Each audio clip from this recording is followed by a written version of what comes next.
What's up, friends? Welcome into Rock Chalk Sports. Sean Kellerman, Dan Courtwright, Elijah Schmidt, and Gabe Boucher with you today on this Wednesday afternoon. Thanks for joining us here on ESPN Kansas City and KansasNation.com. You know what we're talking about here in the opening segment. It's the Champions Classic. KU falls to Duke last night, 78-66. We'll break that down. Some things that we liked, some things that we didn't like, as KU falls 2-3-2. I feel like you want to interject. I was going to say, how about Michigan State last night? Right. Wow. Running a train through Kentucky, 83-66, and it wasn't that close. No, it was not. So, yeah, I feel like that's opposite of the KU game. KU lost by 12, but it was way closer. Yeah. They Kentucky weirdly made their way back into that game, but Michigan State just dominated the whole thing. Yeah, the public connected on that as they bet Michigan State down from 5.5 to 3.5. Also, the under both games. I did. Great read. Shout out. Dan is a little bit richer today. Let's put it that way.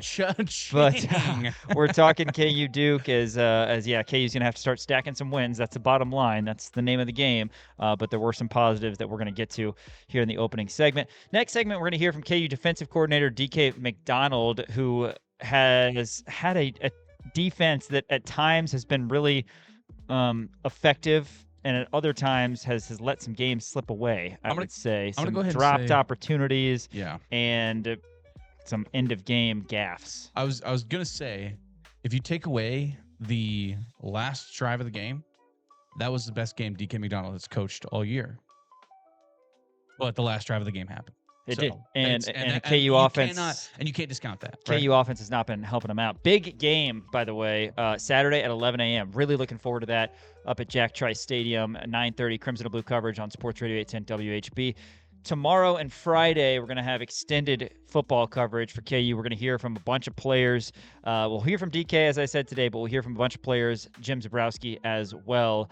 As the next couple days come around and weekend is upon us. After that, Daniel, we are going to be joined by a special guest in studio, Henry Greenstein, KUSports.com and the Lawrence Journal-World. He went from west side to the east side as he was in Madison Square Garden last night, but he's made his way back to God's country here in the River City. So we'll ask Henry about his in-person experience in the city that never sleeps last night and other things going on in the world of KU sports, which is a lot, and we're going to hit those in our KU Mailbag segment. That's right.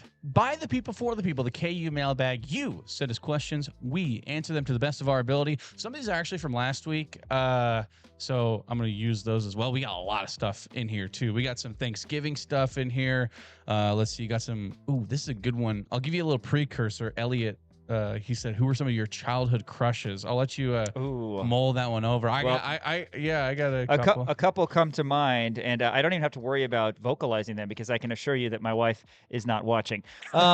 After the KU Mailbag segment, we will talk a little KU Volleyball as Matt Ulmer and Katie Dalton were at the podium as they have a big match tonight. That's right. And at the Utah swing. That's right. Middle of a 4-game road trip, BYU and Utah for KU Volleyball. Yeah. Matt Ulmer and Katie Dalton were made available to the media. I believe the number 16 in the nation as of right now, according to the AVCA. Still on a run, and here's a really good chance to get some really good wins on the road heading into the postseason. Yeah, Utah tonight at 8 o'clock Central, so a late one here. Of course, not quite as late on the Salt Lake, but we're going to hear from Coach Ulmer and Katie Dalton, who's just so happy for her. I mean, 5th-year Jayhawk, and she's getting a chance to lead offensively a top 15 team. So good for Katie Dalton. And then we're going to close the show talking KU soccer. A little bit of everything today on Rock Chalk Sports. We're going to hear from a couple of KU soccer players in advance of their 3 p.m. match tomorrow. Of course, we don't go on air officially until 4 o'clock tomorrow. 3 p.m. KU and Louisville, the 3 seed versus the 6 seed over in Durham.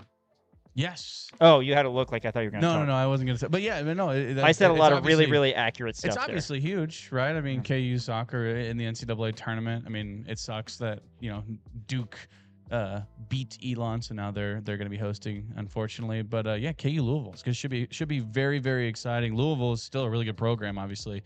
If you got to be good if you're in the NCAA tournament. Yeah, the Phoenix of Elon, which you just found out last week, if I'm not mistaken. That's right. By the way, trivia, before we get into this, who are the five FBS schools? Is this mascot related? I love it. No, it's not. Oh. Who are the 5 FBS schools that don't have the word university in their name? Davidson? No. They're not FBS. FBS football. FBS football, not Division I. that don't have, is Elon one of them? No, I'll give you a hint. 3 of them are That don't have university. 3 of them are very similar, and 3 of they them. are also I'm gonna in need the some, military. I'm gonna. Okay, so Army, Navy, and Air Force. Yes, and then the other 2, Boston College and Georgia Tech. Providence College. No, Georgia Tech. Providence. Again, I went to basketball. I'm in the basketball mindset. It's but Georgia yes, Technical Georgia Tech. Institute. Georgia believe. Tech. Okay. And Texas A&M is university. Yeah, Interesting. TAMU. Virginia Tech Mm-hmm. is Virginia University Tech. of- University. University of Virginia Tech, maybe? I trust you. I love a good trivia question. Next time Yeah. you have a mascot related one, I want to hear it. We got a Uh, good mascot question in here, too. Perfect. And KU mailbag. Mailbag. You still got time at the Kansas Nation on Twitter. All right, let's get into this. Loss last night, 78-66. I'm going to let you take the floor before I give my take on this 12-point loss. KU was within 3, Daniel, at 67-64. Didn't score the final 4:59.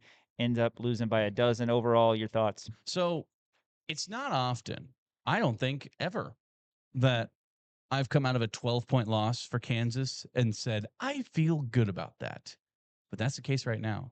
It's so weird because, everything is resting on Darren Peterson, and there were so many question marks of who's going to be that second option. Are we good enough, right? How much lower of a seed line are we without Darren Peterson, because he is that good and he is going to be the reason that we win a ton of games. And I will say this, if Darren Peterson played in that game yesterday, Kansas wins.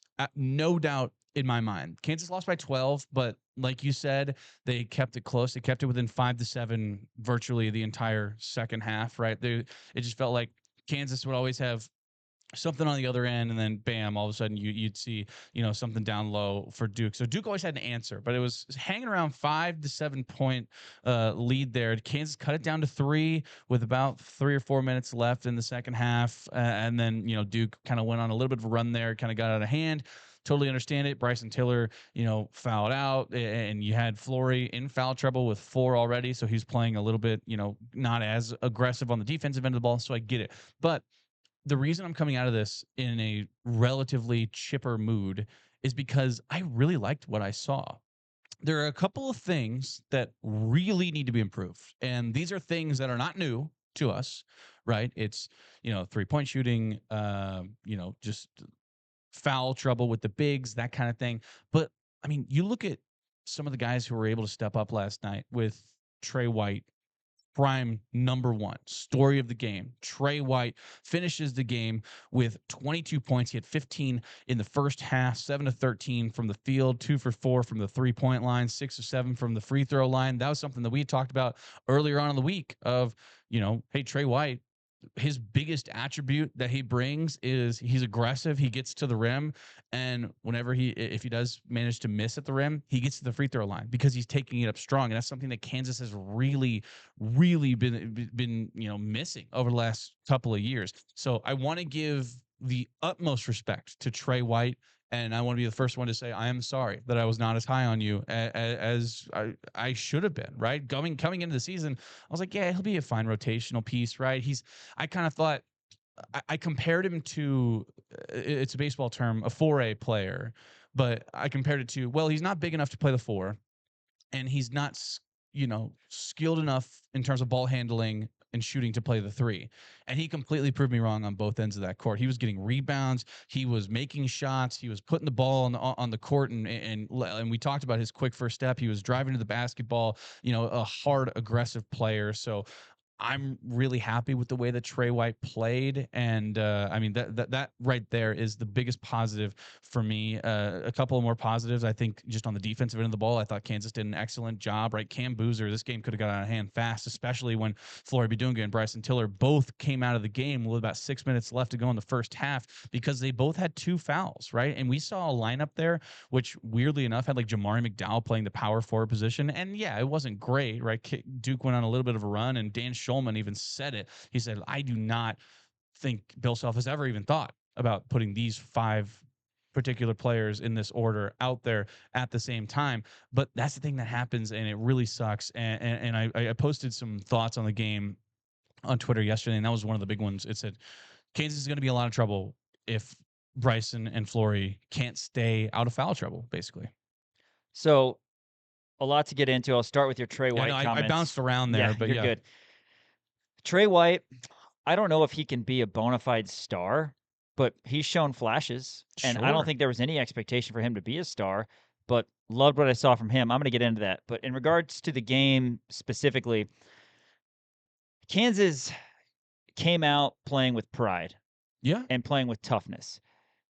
The They open was have incredible. a lot of guys who are worthy of wearing Kansas across their chest, and they heard all the noise about how bad Duke was going to beat them without Darren Peterson. Duke ends up winning by 12 again. Yeah, I'm not going to read into that because it just Kansas wasn't able to score toward the end, and I know that mattered to some people. But bottom line is KU played with pride. They were causing havoc defensively. 5 first-half steals. They were getting out in transition. This KU team knows how to run a fast break. Yeah. We saw Cole Rosario, Trey White, Jaden Dawson all play a part in effectively running fast breaks. That was fun, and Duke, I think, was a little bit shell-shocked at the beginning. Duke, Felt like they were the on their more heels a little talented bit. team without Darren Peterson being on the court. Duke, the more talented team. I don't think Yes. there's any question about that. They have more talent. Not significantly, but Kansas was ahead in this game 26-20 when Flory Bidunga picked up his second foul with 6:40 to go. At halftime, with Bidunga sitting the rest of the way, KU was minus 14. Mhm. Trey White had a couple fouls as well. He had to be taken out briefly. Bryson Tiller as well. Kansas had that makeshift lineup. It didn't go well. No. But Bidunga was playing so well. And to me, that was the turning point of the game.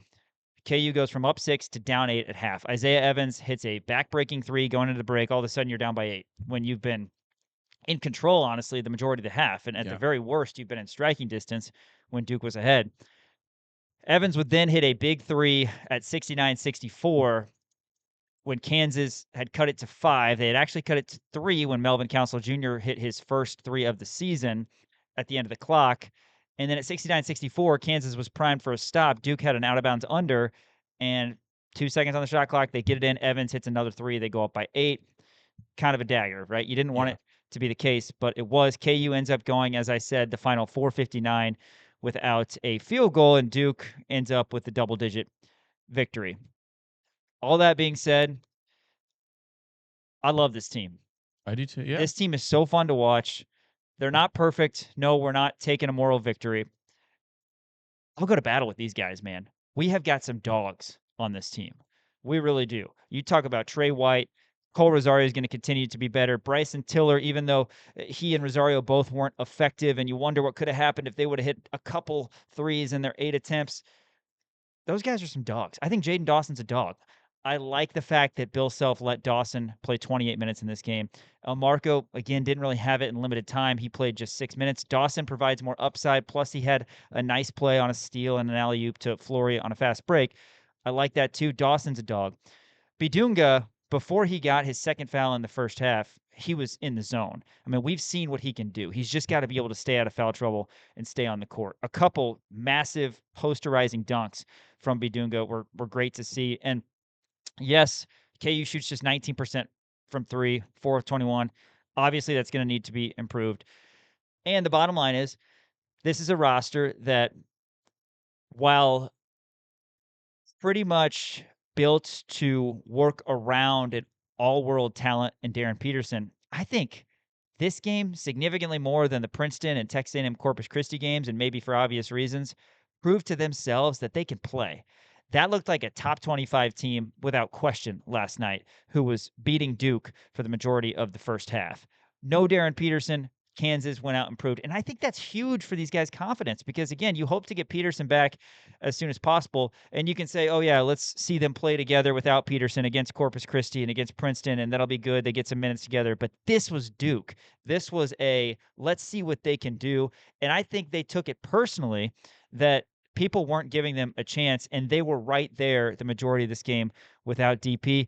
Also want to shout out Melvin Council as well. Bad shot selection in the first half. Didn't play well. That was 2.5 bad games. He turned it on. He had a Tyshawn Taylor type take, dunk. Then he had a floater and one. He hit the big 3, like I said. Again, it wasn't perfect, but still 6 assists and just 1 turnover for Council, and he turned on his offensive game a little bit. You talk about a dog. Melvin's one of those guys. And again, it started defensively. KU caused havoc with those 5 steals in the first half.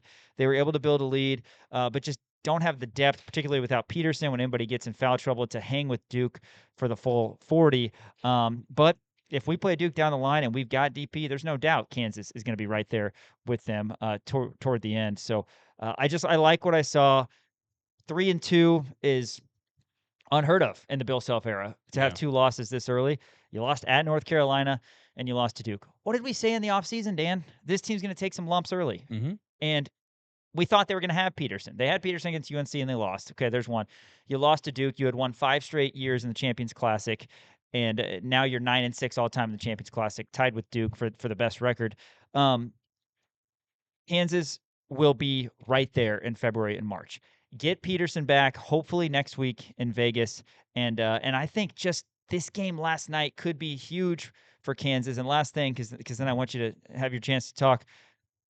I like the fact that we feel okay after a loss because we can see some of the ways that this team will improve, and you can really see these guys coming together as a team. It's a loss in November to Duke. Last year, Kansas beat Duke in November. Ends up being the highlight of the season. Yeah. Bottom line. Really, ended up being the highlight of the season.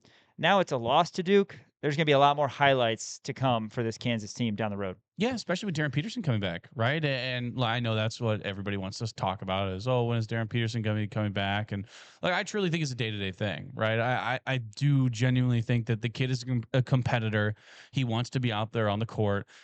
He understands that, it does look bad to NBA GMs if it looks like you're sitting out, some games for load management or whatever. I don't think that's the case. I genuinely hamstrings are weird, right? You know this. At least I know this because I pulled both my hamstrings playing slow pitch softball. So I get it, Darren. I totally get it. But at the same time, I do think I really actually do think it is genuinely a day-to-day thing, right? It very much Darren Peterson doesn't even know if he's going to be playing on Monday until probably Sunday, right? So we'll certainly see. Hopefully he gets better, but I think the main point of emphasis is that we need him healthy for Big 12 play. And if he's got to sit out to get to 100%, Big 12 play to me is really when the games start to matter because you want to win the Big 12 championship. Now, like you said, 3-2 is unheard of, and those 2 losses were against 2 top 25 teams. And you can look at both of those games and say, all right, well, against Duke, really good stuff. And I think a lot of the national pundits saw that too. The national pundits,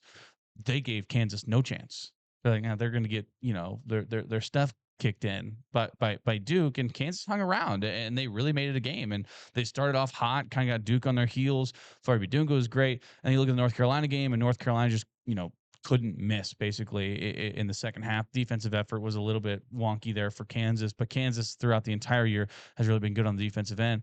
And like you said, Kansas in transition, I think, is one of the best teams in the nation. This is one of the best transition teams that I've seen in the last probably 5 to 10 years for Kansas. Melvin Council has been, a really solid player, both on the defensive ball and in transition. Now, is his jump shot broke? Absolutely it is. But, still, it'll be fine. And that's like the one glaring thing that I did want to talk about is 3-point shooting, because that was a giant issue last year. And I'm really hoping it doesn't become an issue again. And that's the reason we brought in guys like Cole Rosario, guys like Jaden Dawson, right? Trey White is a good 3-point shooter. We know Bryson can do it. Darren Peterson, right? The shots are going to fall. They shot 19% from the 3-point line. That's unacceptable, and I don't think that's ever going to happen again. 0 for 8 with Rosario and Tiller, which, of course, happened after we yesterday were like, these guys are going to have to get hot. But again, if Kansas hits 2 or 3 of those, the game is completely different. Peterson, Kansas didn't have. He hit 6 threes and a half against Louisville. Yeah. He's not going to do that all the time, but he brings that element. So I'm not that concerned. Plus, there are more options for Kansas than there have been the last couple of years. Like last year, if Rylan Griffin wasn't hitting threes, who's going to hit threes? Hunter Dickinson, maybe? Right. I mean, the year before that, if Nick Timberlake doesn't hit threes, the first half, who's it going to be? And then you had Johnny Furphy and Kevin McCullough was an okay 3-point shooter, not great. Yeah. It's definitely a situation now where I think Tiller could be a mid-30s guy, Rosario could be a mid-30s guy, and DP certainly could be a high 30s guy, and Dawson could be a high 30s guy. I mean, that's going to play, right? And then if you get a couple open shots taken from Council, and he's closer to 30% than he is, that would be big for Kansas as well. But I'm not overly concerned about that. And again, I just like what I saw. My favorite part, and this is as giddy, I don't know if that's too strong of a word after a loss or not, but as giddy as I've been about the potential of a Kansas team in a while, particularly a team that nationally people are going to say is unranked. I don't care. They're going to put Kansas out of the top 25. Doesn't matter, because I think this can be a top 10 team without question. In transition, it's so fun to see these guys because Rosario seems like a natural in transition. Dawson, probably better than I expected in transition. Bidunga can run the floor. And Trey White, he's awesome in transition as well. And that's not even talking about Peterson. Council's great coast to coast. Absolutely. Yeah. So who knows what's going to happen with Darren Peterson. It's probably, if we're being honest with ourselves, a tough ask to have him come back for the Players Era tournament, because that's 3 games in 3 days, right? If you've been resting, that's a lot to do that right away. I would love to see him. KU's game after the Players Era tournament is UConn on December 2nd. Maybe he's back for that. And we talked a lot of positives. Let's also talk about the reality of the situation. You've had 2 opportunities against good teams, and you lost them both. Yep. You got to start stacking some wins. Notre Dame and Syracuse are okay teams. I think they're a little bit better than people think. They've got some talent, but Kansas needs to win those games. I don't know who the opponent's going to be on Wednesday, but it's an absolutely loaded field. It could be Oregon or St. John's or Auburn or Alabama. It could be any of those teams that are going to be in Vegas. You got to stack some wins. And then, I mean, you got to beat UConn. You have to. UConn's a top 5 team, but they're coming to our house. That's your last chance. You got to pick up the win. You're at NC State. Yes. And you got to beat Mizzou on December 7th. Then you're at NC State in mid-December. So those are still opportunities in the non-con, but you can't, all this happiness that we can do, and I'm the king of that, right? The optimism and and I just use the word giddy. But you're not blindly optimistic about this, right? Yeah, I mean, you can see. I can I'm like you. I can always spin something to be like, yeah, I thought it was okay, even though we lost by 45 or whatever. But if you watch this game and you're a Kansas fan, you're watching this and you go, we got a pretty damn good squad, right? I mean, we got some guys, right? And I mean, I just wanted because I'm going to go ahead and say this: the reason that we lost this game is because Flory and Bryson, I think, got into foul trouble early. Would have been nice. It would have been nice to see Flory out there. Flory was +5. Longer. He played 30 minutes. He was +5. He and White were the best players in the game before he got out. There's a giant Flory Bidunga-sized hole in that team whenever he was not out there, and that's when they went on those runs. And I'm not saying, look, Bryson Tiller, when he was able to come in at the 5, I thought he did a good job, but there was times where Flory and Bryson both were not out there on the court, and you had Paul and Bia out there, and you think I'm a Paul and Bia hater. I'm not, but he's simply just not as good as Flory and Bryson. And he did what he was supposed to. He got some rebounds and fouled some people. Right. But you need, because we talked about this, like it's so hard to ask players to essentially turn into Superman. Like, hey, Clark Kent, turn into Superman, right? Which I guess that's probably a bad metaphor because Clark Kent's always Superman. It's like asking Bruce Banner to turn into the Hulk, like right now. You know what I mean? It's like, hey, Bryson, Flory, we need 28 from you guys. It's a tough ask. And they were primed to do it in this game. And they did a great job against Cam Boozer and Patrick Gongba. Just the foul trouble got him. Let's get Darren Peterson back, man, because that's going to be even more fun. Flory, by the way, best dunker since Ochai we've had, right? I mean, yeah, I'll say that. Gotta be. I mean, probably. The dude, Cam Boozer, he knows he got the win. There's like 2 posters. He got a couple posters, courtesy of Flory. So KU loses 78-66. They're 2-3, and yeah, they got to start stacking some wins against good competition. We're gonna be crossing our fingers that Peterson is back on Monday in Sin City because KU needs him, and yeah, it's just gonna be so much more fun to watch this team after what I saw last night. And this, I'm gonna close the segment on this, and shout out to David Lawrence for bringing this up last night. He said, do you feel better or worse about this Kansas team than you did before the 12-point loss? Yeah, better. I think 90% of KU fans would agree. Yeah. You lost by 12. This will never happen again in the history of KU where you lose and you feel better, but you feel better. I mean, those guys played with some pride last night. It's unfortunate that the score ended up being what it was because they were right there. And yeah, there are some holes. You got to hit those threes. Had Kansas hit some threes, they would have had the upset. But it just didn't happen. Now we got to wait, and maybe we'll see Duke again sometime down the line. Let's pick up 3 wins next week. A lot of basketball talk, a lot of football talk coming up the rest of this week on Rock Chalk Sports. After this, though, we're going to hear from KU defensive coordinator DK McDonald. McDonald previewing Iowa State. He used to be a staff member of the Cyclones. That's all next on Rock Chalk Sports, ESPN Kansas City and KansasNation.com. KU football back at it after their third and final bye week this season. They head up to, the Big 12's version of the frozen tundra. Yes. Jack Trice Stadium. But it's not going to be so frozen. Nah, it won't you be would too think late November in Ames, Iowa, you'd be bringing your parka. But probably low to mid 40s. Kickoff shouldn't be too bad. That's 11 bikini a.m. weather up in Ames. 11 a.m. Saturday, KU and Iowa State. Hawks are 5-5. Need one more win for bowl eligibility. Iowa State reached bowl eligibility with a come-from-behind win against TCU a couple weeks ago. DK McDonald spent some time on the ISU staff. Let's hear from KU's defensive coordinator. Thanks, DK. Start off with you guys in the bye week. What was your kind of big point of emphasis with the defense? Really just the same as always. You get a chance to kind of reevaluate yourself, and then get a good chance to get a jump start on your opponent too, since they had a bye week also. So all the film was kind of in the hopper there for you to study. So that's really what it was. Just a great opportunity to get started on Iowa State. Obviously, you spent several years there with Coach Campbell at Iowa State. What's your recollection of being with Campbell at Iowa State just overall? Naturally, he's, it kind of speaks for itself. He's one of the best coaches in the nation. His connection he makes with kids is unbelievable. But more than that, the biggest thing I always remember about Coach Campbell is that he's the greatest coach as he is, he's even a better person. And that's what I always appreciate about him. He's a tremendous guy. He's a tremendous coach, a tremendous father, tremendous husband. And those are the things I always remember about Coach Campbell. And I appreciate the time I got to spend with him. I know Mauser was on staff with you guys at Iowa State at that time, different role. But is that something that helps at all, maybe knowing him, tendencies, things like that? Does that mean anything? Oh, that's a great question, but not really. That offense has changed, so much. It's about 3 coordinators removed since I was there, So, just like every good team, they begin to, transform and morph into different things. And so they're just different. And, naturally the play call is different. But, we're really proud of Coach Mauser.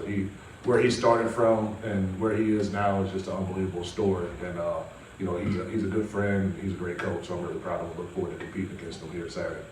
What do you think makes Haycock's defense so effective? The big thing is just how he coaches it. It's not so much the X's and O's, it's how you do things. That's what Coach always said. It's not about what you do, it's how you do it. Those guys play hard, they play fast, no matter who they put on the field. They play hard and fast, and I think that's really important. The scheme, it's a different scheme. It's something that you got to try to get ready for in a week, and I think that's hard when that middle safety's sitting there and doing things. And just like to talk about the offense, they kind of changed the defense around to do a couple different things too, just because it's been around for so long. But he's a godfather of it, and they've been successful for years, really been top of the conference in defense. So another guy too, Coach Haycock, somebody I talk to every week, and he's just a tremendous guy. What was the overall assessment of your defense at Arizona? Obviously didn't finish the way you wanted, I'm sure, but up until that last drive especially, what did you see that you liked? We did a good job, initially stopping the run. I thought we did a good job.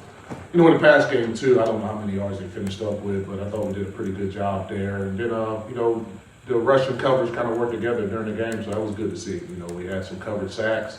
Then we had some times when we got after the quarterback quickly. And those type of things, I think we got to do a better job taking advantage of the opportunities that we had. We had about 2 or 3 opportunities to really take the ball away, and so that was kind of the disappointing thing about that. So, but that's something to learn from, and now we got to move on to Iowa State. How quickly do you move on? Leroy got the pick, and it comes back. How quickly do you expect guys? Because that's a massive play if it stands, right? A game changer. And how quickly do you expect and coach your guys to move on from something like that in a game? You got to move on to the next play, no matter what it is. You can take you can't take the results of the play with you. You can take what happened, the information, and learn from that. But every play is a new play, and you got 4 to 6 seconds, then you got to flush. You got to be ready to go. So we expect our guys to be able to move on to the next play. They have to, because our opponent's going to move on. They're going to try to score the football. So that's the mindset you got to have each and every time, each and every play. DK, you guys are bringing a lot of pressure on Arizona. It seemed to get to him. Was that something you saw that you dialed up a little more? I think we bring pressure quite a bit. It's just one of those days that it kind of got there and worked. And so, like I said, it wasn't so much the pressure. It was the the coverage and the pressure are working together. And I think they always got to work hand in hand as the marriage of the two. You know, you can have pressure on a guy, but if you don't cover, it really doesn't matter. And then if you're covering and guys don't get there, that doesn't matter. So it's the marriage of the rush and cover that's really important. And those things got to be in sync, and I thought they were pretty in sync during that game, and we got to continue that when we play Iowa State. When you look at their offense, what are the challenges they present? They're different in the fact that they'll play 12, 13, 14 personnel, you know, so they'll have 2, 3, 4 tight ends on the field at a time. That's very uncommon in college football nowadays, and the tight ends that they put out there are really good. I think number 18 is the best tight end in the conference. And so he's a tough matchup, you know, so when they're in 12, they can line up still in a spread offense and give him the ball and different things like that. I think that's very unique. I think just the offense they run is different. You know, this conference is a lot of people are running spread, and they kind of went old school and kind of went back to smash mouth football, and I think that's pretty neat. And so that creates a challenge to try to prepare for, you know, in a week, and I'm glad we had 2 weeks to get ready for that and get ourselves ready to go for the type of game that it's going to be. And then, you know, their quarterback, you know, Rocco's, you know, in a conference full of really good quarterbacks, you know, he's right there at the top. And he's one of my favorite guys to watch, and he does a great job. You know, he's tough, he's a competitor, he really works hard, and he delivers some great passes to those guys too. So it's going to be a unique challenge for us going up there and playing in that atmosphere, and I look forward to our guys stepping up to that challenge.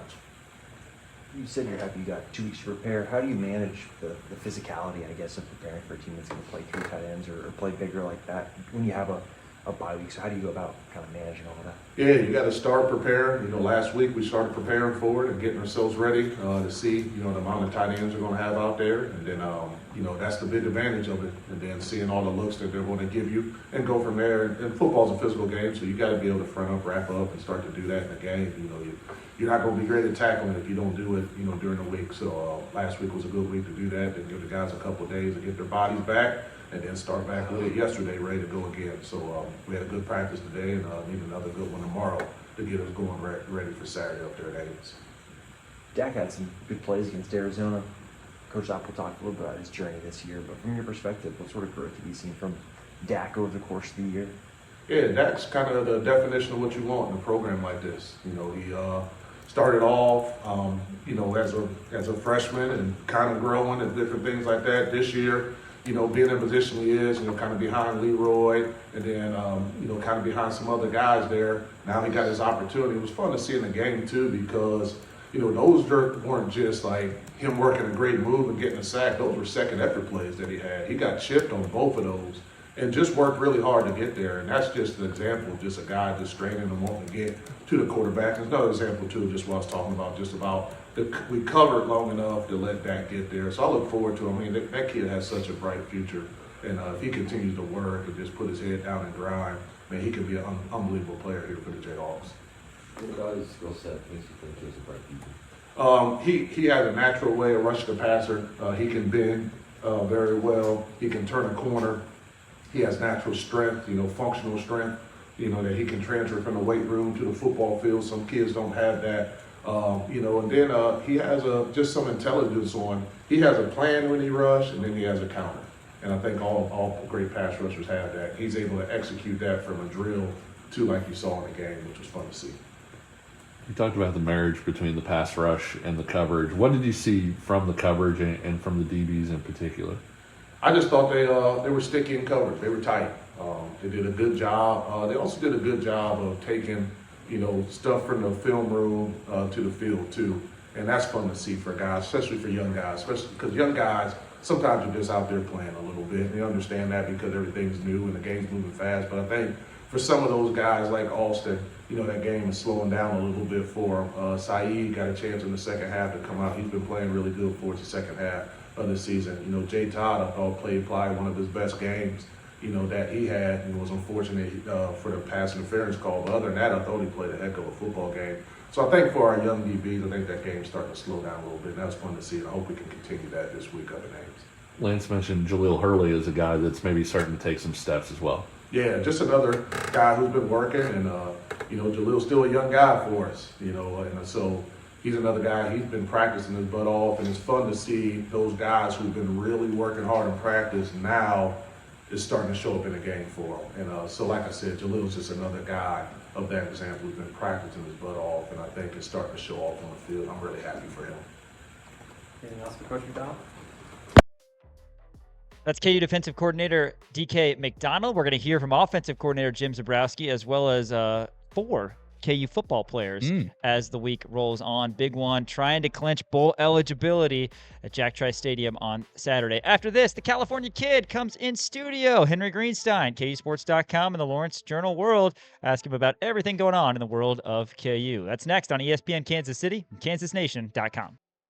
Welcome back to Rock Chalk Sports here on KansasNation.com and ESPN Kansas City. Well, it's about as busy as it gets in terms of the time of year for KU. We're going to bring on Henry Greenstein from the Lawrence Journal-World and KUSports.com to break it down. Henry, understand that KUSports.com generally covers KU, but LJWorld.com also has high school coverage as well. Yeah. So a word or two on that? Oh, thank you, Sean. Yeah, we got you covered for everything you need sports-wise in the Lawrence and greater Douglas County area. Subscribe to the Lawrence Journal-World print edition. Subscribe to KUSports.com. Do whatever you like. Just know that we're your chief source for all that. The coverage. number one source for all things going around Lawrence, especially especially in the high school ranks. I know you've dabbled before, but you got a great group of staff members at the LJ World doing a bunch of high school stuff as well. We awesome. absolutely do, and I appreciate you providing a platform to highlight the work that people like David and Grady do for us. Yeah. Well, we definitely appreciate you coming in studio. Busy 24 hours for you, 48 hours, whatever you want to call it, because you were up in the city that never sleeps and took in the Champions Classic in person last night. 78-66, KU loses. We were talking about it obviously in the opening segment, and I used the term giddy, which is probably too positive for some people, but I like that. This team is so much fun to watch, and we're not used to losing. We're not used to having 2 losses this early. But were you walking out of Madison Square Garden last night, Henry, with kind of the same sense of optimism? Yeah, I think so. I think you could describe it as encouraging. I think it was a valiant effort.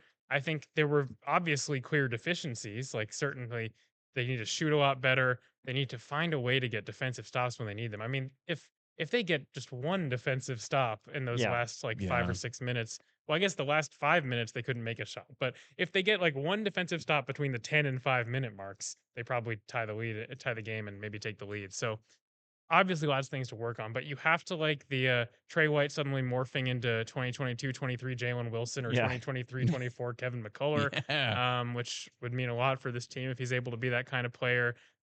Melvin Council's resurgence in the second half was really good, and I think they need him to be the energy guy. Like, one thing I have thought about this team is I really miss seeing KJ Adams get really excited about every single play that happens on the. I feel like KU needs Melvin Council to be kind of like that. A designated hype man, if you will. Exactly.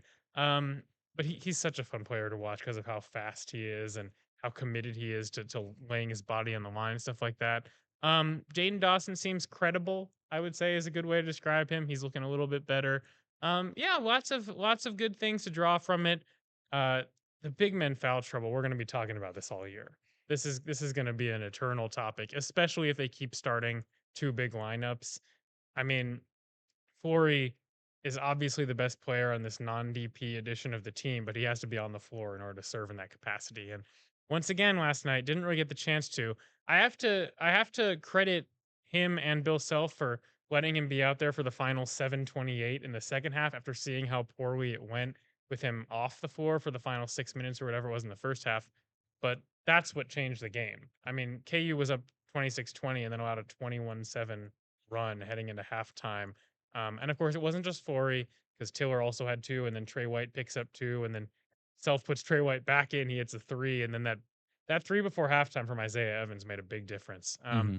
But the fact that we're talking about a game that was decided by a few key moments when KU was playing Duke and didn't have its best player speaks to the grit and the promise of this year's team with or without DP. Yeah, I mean, 100%, right? I mean, it's very easy to, go, oh, well, we don't have Darren Peterson, so we know we're going to get our butts kicked, and that's what all the national pundits were saying all week. That's what, a lot of the local people were like, I just don't see Kansas having a chance, and they certainly stuck with it, right? And they gave Cam Boozer and all those guys a run for their money. Wanted to focus on the bigs because, like you said, Flory changed the game whenever he was in, right? He was the only player in the plus and the plus minus. He was +5, right? And he played 30 minutes of the game. So he missed just over a quarter of the game and still was +5, which is remarkable to see because of the point disparity that you saw, just throughout the entire thing. Talk to me about Flory's progression and what you've seen, because early on in the season,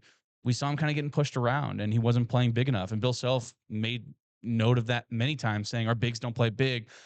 Last night, we saw Flory and Bryson both playing big. Yeah, I'll get to that in one second. I wanted to mention something you mentioned, since you alluded to national pundits. I know that national basketball reporters are an easy target at some points, but I Yes. thought it was very amusing to see all the tweets after last night's game, like, Kansas's supporting cast has been wildly underrated. It's Yeah, like, I know. by whom? Right. Yeah. By you guys. Who was Yeah. underrated? Yeah, so You guys just don't know ball. I just thought that was a little bit funny to see people like, man, these players are so much better than we anticipated. It's like, maybe you should have anticipated a Yeah. little, right. bit, a Yeah. little It's different. like, we knew Flory was going to be good. Bryson was a Yeah. top 20 guy in his Yeah, class. Like, yeah. the list goes on of like, we know these, So there's we'll good see players. if they can. We'll see if they can carry it forward in next week. But with regard to what you said, Flory looks like a bunch better, like, technical player in the post. His Mhm. footwork's so much better. He doesn't seem as panicked when he gets the ball underneath the basket. He's caught it at some weird angles. Like, there have been times where he's gotten Yeah. in some unfavorable positions, but he's able to kind of wiggle his way out of it. And he's also become a better passer, I think, out of the post, which they'll need from him. Now, as Bill Self said yesterday, they can continue to do a better job actually getting him the ball. There were some times where KU had opportunities for post-entry passes that they just straight up missed.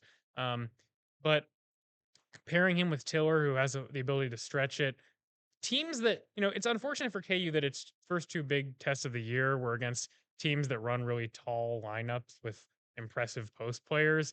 If KU goes up against a team that has like 4 guards around 1 center, I want to see what Tiller can do in like a mismatch kind of situation. Yeah. So I'm excited about the front court.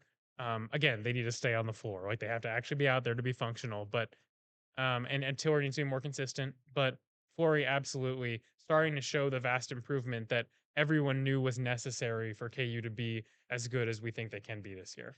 And one more basketball thing, 'cause obviously we have a plethora of sports to get through with you, Henry, but maybe a word on DP.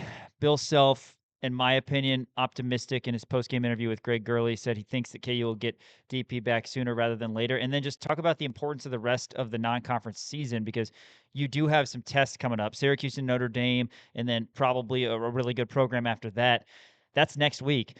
UConn at home, NC State on the road, Mizzou at a neutral site. I mean, we're optimistic about this team, but they got to get some wins, right? Just kind of talk about the outlook of the non-con. Yeah, I mean, as you said, like, in order to have any kind of reasonably good seeding, you have to start winning games against power conference opponents. And Notre Dame and Syracuse are both like fairly mid-level ACC teams.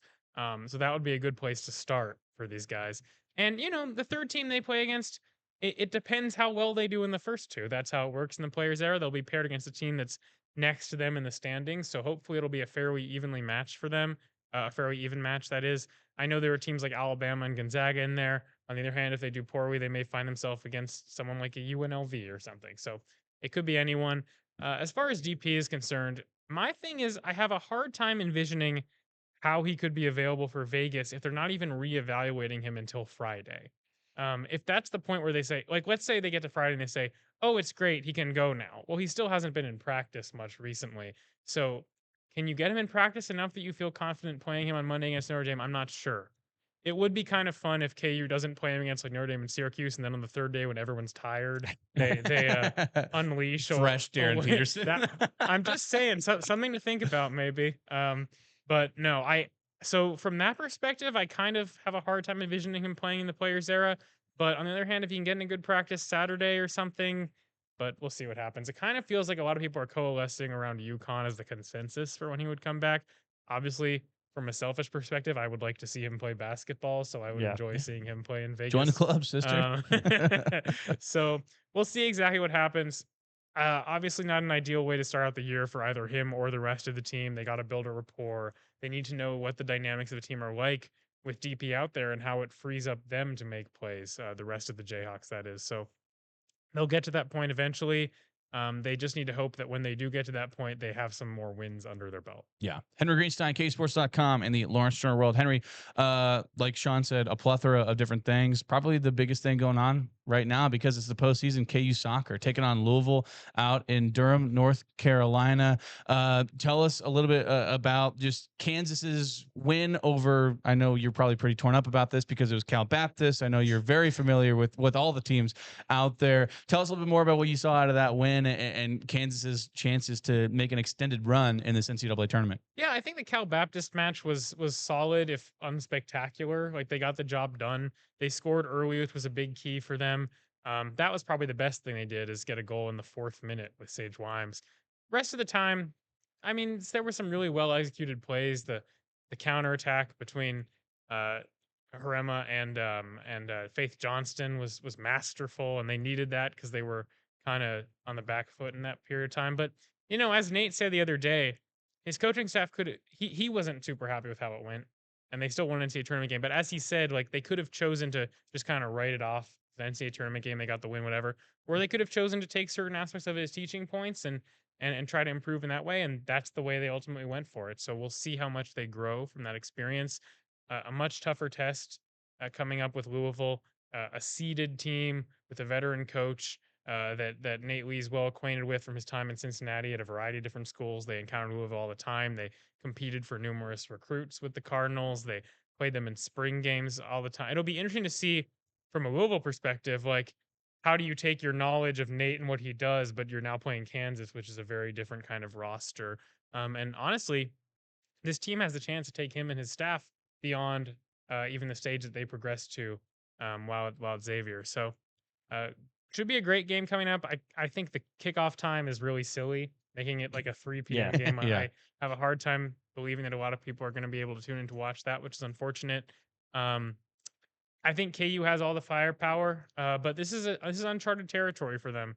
These players have never been to the second round of an NCAA tournament. So how they maintain their composure and play their style, which we know has served them so well, and take teams by surprise, that will have a lot to do with how well they're able to execute against the Cardinals. And my understanding is if Kansas wins, they'll go up to Seattle to take on Texas.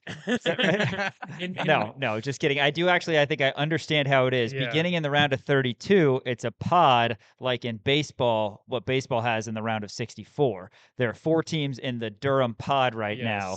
And if Duke loses to UCF, it doesn't matter. They're still going to be in Durham, UCF against the winner of KU Louisville, no matter what happens. But yeah, good for KU getting to the second round, and they are the higher seeded team. So hopefully they can knock off Louisville and face likely Duke, but maybe a Big 12 rematch with UCF. I have a challenge for you, Sean, which is, can you name what happens in the next round if they're able to beat? So that would get down to 8 teams, if I'm not mistaken. Yes. I think they play 1 match at the higher seeded team before Kansas City. Okay, it would be Virginia, presumably. If Virginia's it. Gotcha. Yeah. Exciting stuff. Yeah, we'll see how it goes. And KU didn't actually play UCF this year, so that would be an interesting one if they somehow end up doing that. But most likely, they'll find themselves face to face with Duke, a powerhouse and a great conference. Henry, KU Volleyball has been on a roll. They've won 5 straight. We got the revenge that we needed to exact on K-State, swept them at their place, and now they're in the middle of a 4-game road swing. Utah tonight, BYU on Friday. A word on Matt Ulmer's team, who seems to be rounding into form. Yeah, and they need to be, because they're kind of a bubble team in terms of hosting. Well, they'll be in the tournament, but in terms of hosting, which, of course, and now we got to talk about volleyball. In volleyball, it's 4 teams, so you have to be a top 16 national seed, as you know, Sean. But it's different from every sport. And, this is a team that's kind of become accustomed to hosting. They did a lot under Ray Bichard, and if they want to reach their goal of making it out of the first weekend, which Ulmer has acknowledged is a chief goal for them, they need to probably be at home to have a realistic chance of that happening. Now, granted, teams came in and beat them at Horace each of the last few years, so maybe they could do that to someone else. But and in order to stay on track for that, they're 13 in the RPI right now, which is pretty solid, but kind of feel like you have to win out. And that's not an easy task. Utah and BYU, even when BYU is in a down year, it's always a tough place to play. Man, their non-revenue sporting events are so well attended. Really? And they also have a good home field advantage because of the altitude and whatnot, by the way. So 2 teams that haven't necessarily been at the top of the conference, but certainly have the potential to challenge any given team on any given night. We'll see if KU can make it out of that one unscathed. Then they got another road game. I believe it's in Ames, that next one. And then they finally have senior night against UCF. So more work to do. But if they can play at the same level, particularly on offense, they've been good defensively all year. If they can continue to be terminal on offense, they will be well on course to host. And from there, anything's possible.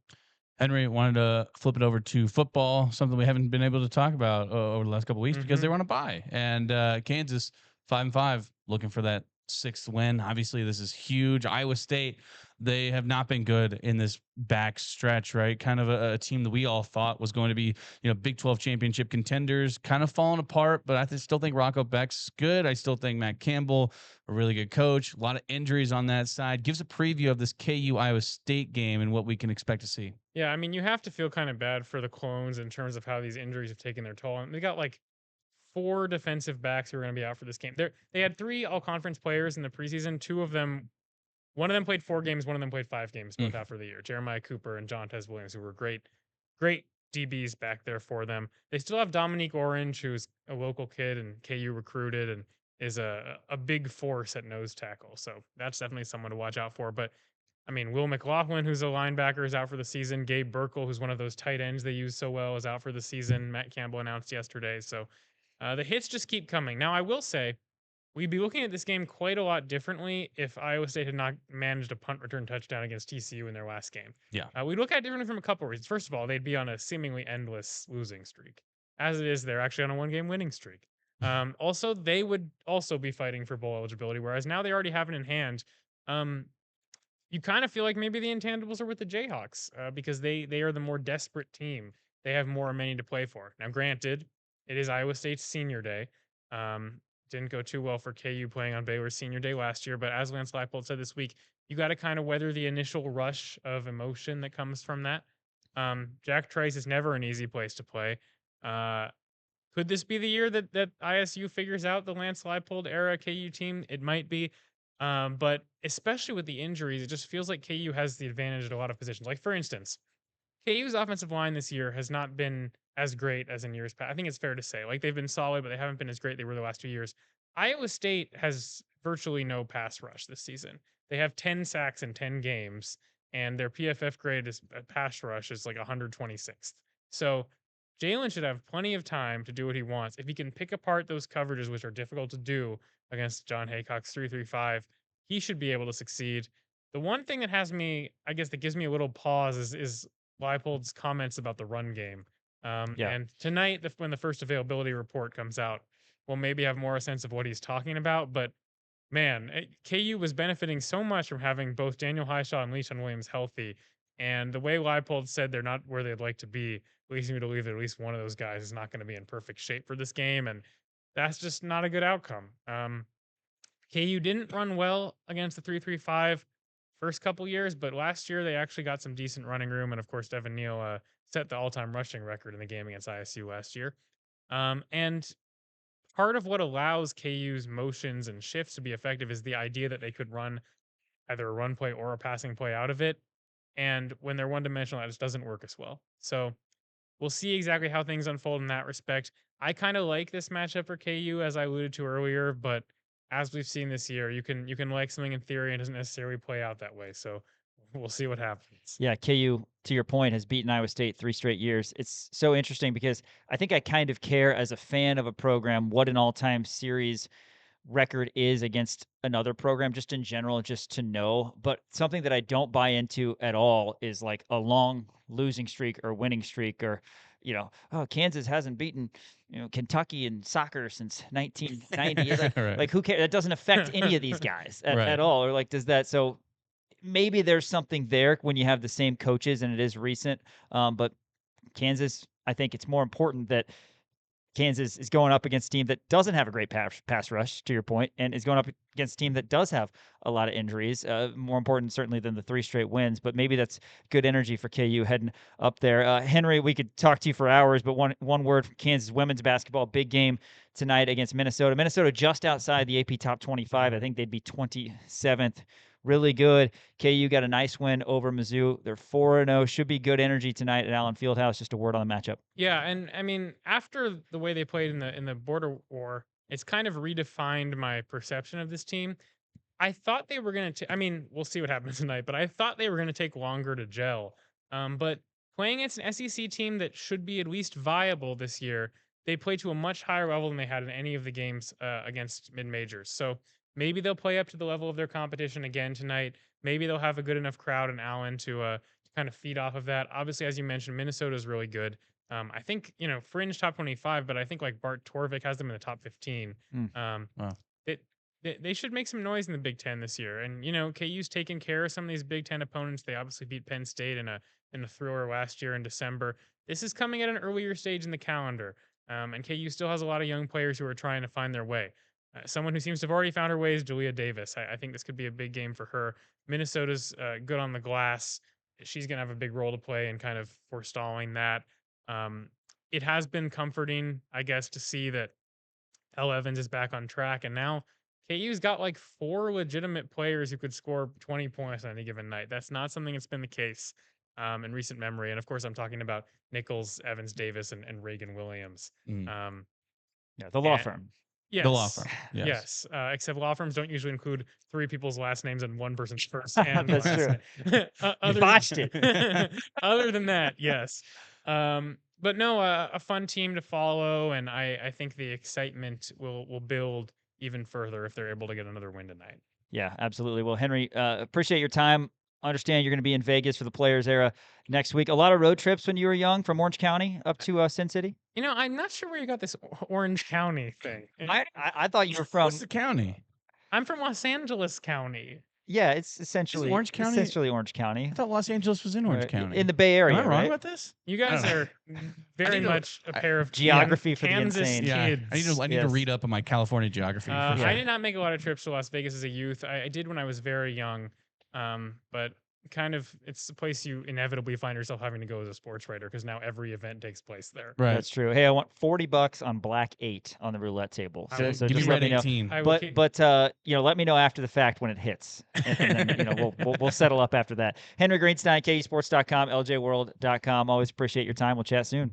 Thank you. After this, the KU Mailbag segment by the people for the people here on Rock Chalk Sports, KansasNation.com, ESPN, Kansas City. John Kellerman, Dan Courtwright, Elijah Schmidt, Gabe Boucher with you today on this Wednesday edition of Rock Chalk Sports.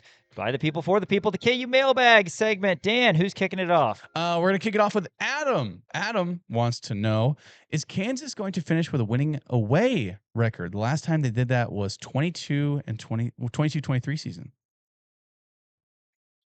Yes. Okay. Does this include neutral?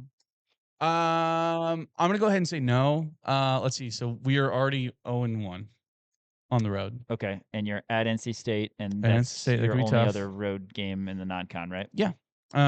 So that'll be tough. Darren Williams revenge game, if you will. Yeah, there's like a 70% chance that he plays. We'll see. Yeah, we'll certainly see. Here, let me.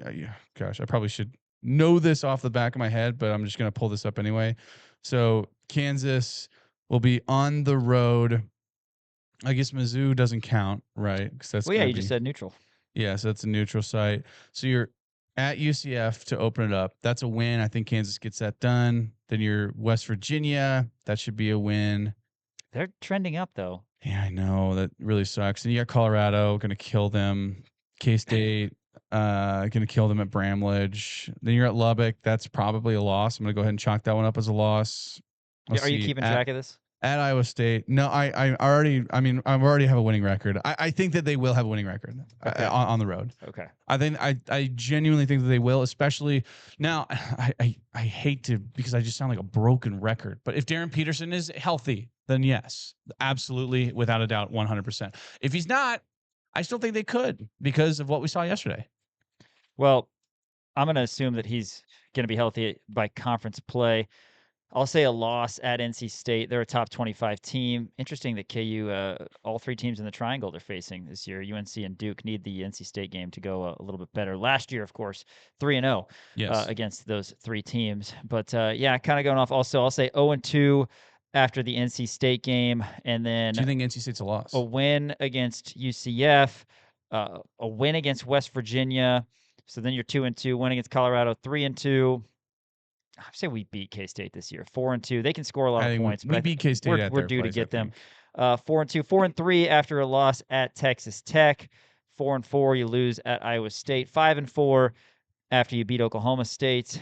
And then I'm going to say 5-5 after you lose to Arizona. 6-5 after you beat Arizona State. So we'll go 6-5, but hopefully it's better than that. That would be 4 That losses. works. Don't lose at home. Let's not lose at home this year. That'd be Yeah, fun. I'm Wouldn't okay it? with that. 14-4 in the Big 12 play. I'd be good with that. Absolutely okay with that. KU Najee wants to know if you could create any bowl game, what would it be called and where would it be played? The Full Throttle Citrus Bowl.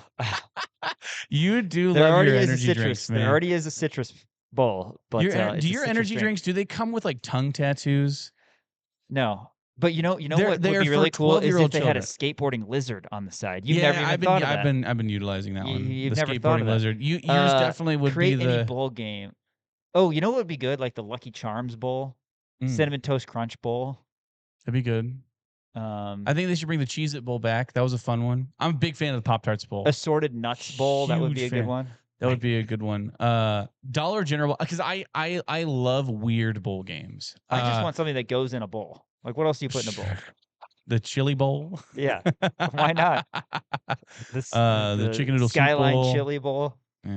Skyline Yeah, chili's anything not that good. goes in a bowl, I think, is good. Yeah, that's fun. I'm a big fan of the Duke's Mayo Bowl. What's a good? Because like I actually will say this. This is legit, and they should bring it back. And this is going to be nothing to nobody except for me. They need to bring back the Kansas Bowl. It was played in Topeka at Hummer Sports Park. It was a Division II bowl game. Emporia State won it, I believe, in 2012, and then they got rid of it. Stingers up. Man, Shout out. I hate that. They need to bring it back. Bring back the Kansas Bowl. I'm going to start a petition. I'll probably be the only one to sign it. Cole, he wants to know turkey or ham for Thanksgiving. I got to go traditional here.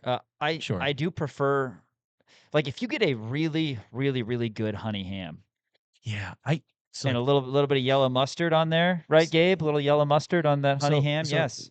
So here's the thing. Like this might be a hot take. Maybe it's because. So there's one time I went to a Friendsgiving and I went ahead. Everybody's like, I bring the rolls naming, to those, by the way. So they were naming all the sides they're going to bring, and I was like, I'll make a turkey and I'll make a ham. Have you ever made a turkey? It It is painstaking process. It was the longest, like 13 hours of my life. It was You had to take a unbelievable nap how in long between. it took. And nobody touched it because I threw a ham in the oven too for like an hour. And I put like cloves in it and like slices of pineapple. And it was great. And everyone loved the ham. Nobody touched the turkey. But And you had so with many all- moist makers with after the- the fact. with the label, yes, with the with the labor involved in the turkey, I'm just more of a ham guy. I was more of a ham guy when I was a kid too. I think I'm going ham. With turkey, how do you prefer it? Do you like the legs? Do you like the Medium dark meat? Do you like the white meat? Do you go gravy on top? Do you go cranberries? medium rare. Medium rare turkey. Okay. No, I won't do that. I'm not coming to your I Thanksgiving. I like a stuffing inside. I'll throw some cranberry sauce on there. I mean, it's all the good stuff, but also I understand like how much labor was involved. So like I will just eat it the regular way, just like, hey, just give me that slice of ham. It's fine. Throw some gravy on there. I'm more of a gravy guy on the turkey than anything, but Yeah. I like to mash it all into one and get scoops of, like, I'll get a little bit of mashed potatoes and a little bit of cranberry sauce and like a thing of turkey and a little bit of stuff, and I'll You know shove what I it down really my gullet. like? I love sweet potato casserole with the pecans and the good. brown sugar. Yeah, but not on the Very good. on the turkey. Yeah, dude, throw it all on there. It's like Interesting. Thanksgiving's the one day that it all goes on top of each other. Favorite Thanksgiving side, though, as we've discussed, stuffing. Also, the favorite Thanksgiving side of Nolan Gorsica. That's You can right. check out Nolan Gorsica on the most recent edition of J School Jayhawks. He had a sit down with Trevor Burns, KansasNation.com. Nice Next plug. up, Hunter. He says, "What is the best college mascot other than a Jayhawk?" Oof. You know what I kind of like? Islander, Corpus Christi. Yeah, Just a guy, a rogue guy on an island. yeah. I'm not a fan of like guys. Like the maybe the Washburn Ichabods ruined that one for me. Because like, what's an Ichabod? You know what I mean? What's like, a blue hen? I like blue hens. Blue hen's a fun one. The thing that confuses me is the helmets, because they're the same as Michigan, and it's like, you guys You guys are two very different. Yeah, but just the mascot in general. Yeah, blue hen's good. A blue hen. Blue hen's good. I like the Arkansas Monticello Boll Weevils. Yeah. That's a fun one. The Wichita Wind Surge. What is their mascot? So, and this is gonna pain me. This is my second MIAA Division II reference of the KU Mailbag. It pains me to say this because I hate them with most of my heart. Pitt State, the gorilla is a great mascot. A gorilla is a fantastic mascot. It is. It's such a good mascot. Wind Surge mascot, by the way, is Windy. Windy. Okay. It looks like some sort of horse with wings. Weird. It is a winged horse. Was it okay? I was right. It's also blue. Okay. Look at that. A Shout blue out to horse with Wichita, wings. the former. Do you think it was born like home that? of the Wing Nuts. I think so. I love. This is in college. I love weird minor league baseball mascots, like the Yard Goats. Oh yeah. The Rocket City Trash Pandas is a great one. The weird Storm Chasers is underrated. I think Storm Chasers is a great name. It is. For the Fireflies I believe they're the low A for the Royals. Lightning Bugs would have been better. Lightning Bugs would have been better. You're right. But like Storm Chasers is way better than the Montgomery Biscuits is a great one. I can go on and on. This is probably taking too long. Elliot wants to know, do you think that there's another reason other than injury cramps that is keeping DP from playing? Is he not wanting to go number 1 overall in the draft to a bad team, knowing that he's going to be a lotto pick? Is he only going to play big games just to lessen the chances of getting hurt? Well, if that were the case, he would have played against Duke. That's the thing. I'm gonna nip that in the bud. It's a good question because there are a lot of rumors, and there's two things. There are two things that are true about Kansas fans. Number one, they love to start rumors. Number two, they love to jump to conclusions about said rumors. And they love to hate their own team. But that's true with a lot of fans. No, that's everybody. That's everybody, right? And sometimes I do. There are times where I do get irrational as well. I get it, right? But this is just different because it's almost like Kansas fans forgot what the term day-to-day is. You know what I mean? I genuinely think Darren Peterson is day-to-day. And now look, maybe there are some people in his ear, but at the same time, at the end of the day, he does have a say, and the kid wants to play. He's a competitor. He wants to be out there. And if he doesn't think he's 100%, he's not going to go. And that's okay, right? I want him healthy for Big 12 play. I don't think there's no conspiracy, right? Now, I understand that things were a little clandestine with the communication with Kansas, but I think that they've been relatively upfront with the stuff, at least from for the last couple of games. So I don't know. I don't think there's no big conspiracy. I think he literally is just dealing with a hamstring issue. Yeah, I mean, I think everybody would agree if it's related to the NBA draft. It's not helping his draft stock. Yeah, why would he tank his draft stock? Because that's money coming out of his pocket, right? If you're number 1 draft compared to the number 15 draft pick, that's a big chunk of change. That's a difference. Coach Self saying last night, planning to get DP back sooner rather than later. Hopefully, when he's reevaluated at the end of this week, it's good news. Elliot also wants to know, what were some of your childhood crushes? Well, for me, probably stuffed crust pizza was probably my number 1. I mean, that's where I went first and foremost. But elementary school. There was a girl named Julia. I figured because that was in 5th grade. That was the first crush. Because you're so old, I figured it'd be somebody named Bernice. Cleopatra. Cleopatra. Yeah. Marie Antoinette you went to middle school with her, right? Yeah. That's different. Usually you go college roommates. Mary Magdalene, right? She was a couple years older than you, right? We gotta go. No, I can keep going if you want. We gotta go. I can keep rattling off historical women figures. Julia, interesting. Julia, what? Can you say your last name? I don't know if I remember. But you were in love with her. It was 5th grade. So, my childhood crush when I was a kid, which actually. Shout out to her, Susie Forbes. I love Susie. Susie's a great name. Preschool to 5th grade. She and we were good friends too. And all through high school and stuff. I kind of 5th grade. I kind of was it's fine. But when I was a little kid, yeah, for sure. I had a number of different. I don't know if you were like this, but in middle school, you dated, right? Like I had like 15 girls. I had like 15 yeah, you girlfriends give in them, middle you give them school. something on Valentine's I Day. never Yeah. I never even like talked to them. Right, I was like, "Do you want to be my girlfriend?" And they're like, "Yeah." And then like 2 days later, they'd be like, "Let's break up." And like I haven't talked to you. Like it's like that was like middle school for me. So I had a not like I wasn't. Yeah, I don't know. It's One more hard hitter. Elliot has another question. He says, "It's your last day on this earth, and you could plan a whole day of activities, rearranging things to perfectly match up." He said, "Example: 11 a.m. KU football game versus Mizzou, 3 p.m. KU basketball game versus Duke at Allen Fieldhouse. But it's your perfect day. What would you plan in your 24 hours? Man, Last day on earth." God, I don't know. There's not enough time. So I'm getting barbecue at some point. okay. I'm getting barbecue. I mean, maybe I might just spend it on the beach, right?